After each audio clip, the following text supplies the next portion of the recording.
हाम्रो फिक्कलमा चाहिँ अलौकिक महाकाली देवी हुनुहुन्छ, उहाँले बास गर्नुभएको छ। यसको बारेमा चाहिँ यहाँले त्यहाँ कोटी होम पनि गरेर आउनुभयो। महाकाली देवीको बारेमा केही भनिदिनुहोस् न। फिक्कल महाकाली देवी त्यहाँ के छ भने त्यहाँ साक्षात माताको बास छ हैन। अब त्यहाँ चाहिँ यहाँको मान्छेहरूले त्यसको अस्तित्व नबुझेका हुन्। त्यहाँ गरे त्यहाँ जे मागो यो पाथेवारा भनिन्छ, मनोकामना भनिन्छ, यी आदि इत्यादि देवीहरू भन्दा देवीको शक्ति उही नै हो। त्यो शक्ति त्यहाँ पनि छ भनेको पुग्छ। त्यहाँ देवीको मात्रै बास नभएर त्यहाँ 64 योगिनीको पनि बास छ। त्यहाँ जति गुफाहरू छन् त्यसमा सबै योगिनीको बास छ। त्यो मैले महसुस गरेको कुरो हो।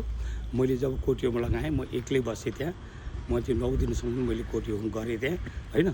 मैले त्यो महसुस गरेको छु। शब्दमा भन्न मिल्दैन। जबसम्म तपाईँहरू त्यो काम गर्नुहुन्न, त्यहाँ चाहिँ जानुहुन्न, त्यहाँ यसको व्यवस्थापन गर्नुहुन्न, त्यहाँ तपाईँ जानुहोस्, त्यसको व्यवस्थापन गर्नुहोस्। तपाईँहरूको लागि यो एउटा धार्मिक पर्यटकीय क्षेत्र हो। नेपालमै चिनिने धार्मिक पर्यटकीय क्षेत्र हो त्यो। तर त्यो चाहिँ ओझेलमा परेको छ।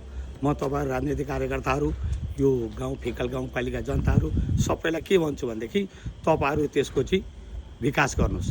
त्यो तपाईँहरूले माता रानीको कृपाले सबैलाई चाहिँ राम्रो पनि हुनेछ र यो गाउँको यो ठाउँको पर्यटकीय क्षेत्र पनि हुनेछ। त्यसले एउटा चाहिँ यो एरिया यो क्षेत्र र देशैलाई एउटा चिनाउने, टाढा टाढाबाट पर्यटकहरू आउने यस्तो छ भनेर।